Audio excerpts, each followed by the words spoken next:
Hi everyone, this is Jyoti and I welcome you all to the VMC Study Abroad channel.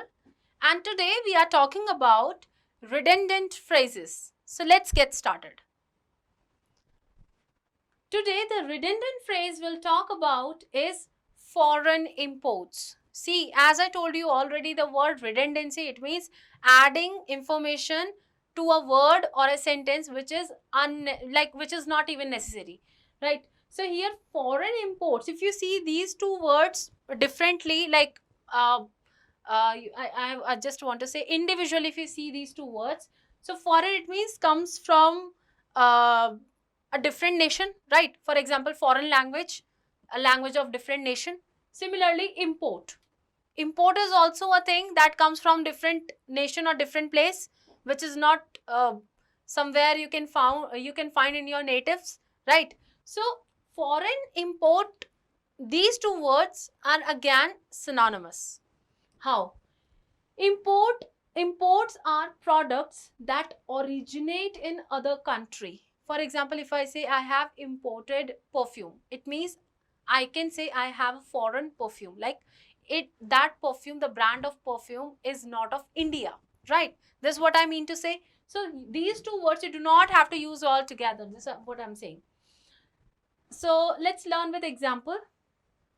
If you have to say foreign import, instead you can use one word out of them, like imported items, or you can use uh, foreign items. Okay, so I have imported a laptop from USA, or you can say I have a foreign laptop which is from USA. That's it. Saying these two sentences are correct, instead using this, it's a super flaw.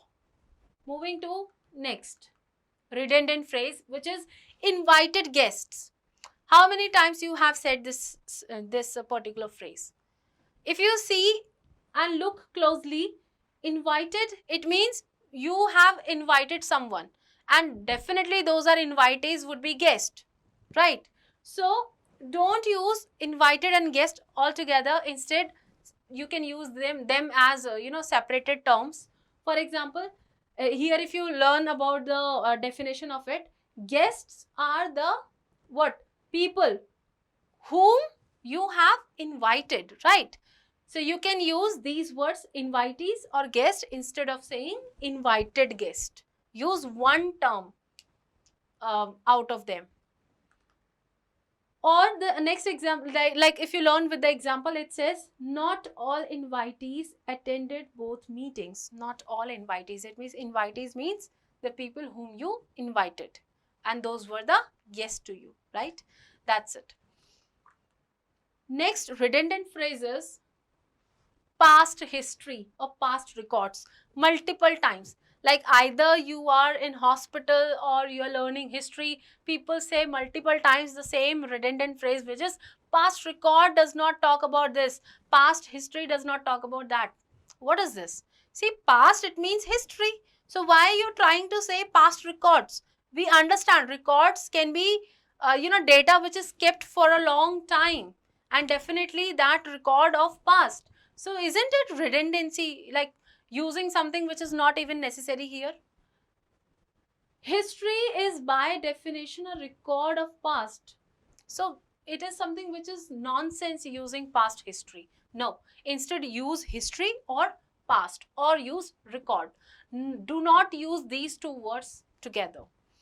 So examples like she started working on this project for 10 years. For 10 years, if you say, that also tells you the same meaning, like some past years, some past 10 years. Or even a prisoner with improved history can lead a decent life later. So history again, how history is framed, how the behavior of prisoner is noticed because of his records, because of his history, right? So don't use past record or past history as a phrase. Next redundant phrase is plan ahead. See, plan is a word that tells you that something has like you have made you have done some planning for future, right? You have planned something. Something should be done in future. And ahead also tells you about future. So why to use these two words together? These means using these two words is a redundancy again. Like here it is defined, to plan is to prepare for the future. So if we know already planning is something for future, so why to use ahead along with plan? Don't use it. So with example, if you learn, she has planned to take SAT, like she has decided today that she will take SAT exam in future. That's why it is a plan, right?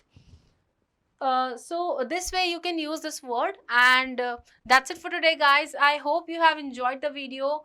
Keep using these words without any redundancy. Learn the difference between the correct and incorrect. Stay tuned, and I keep telling you such informative things. Thank you, and I see you in the next video.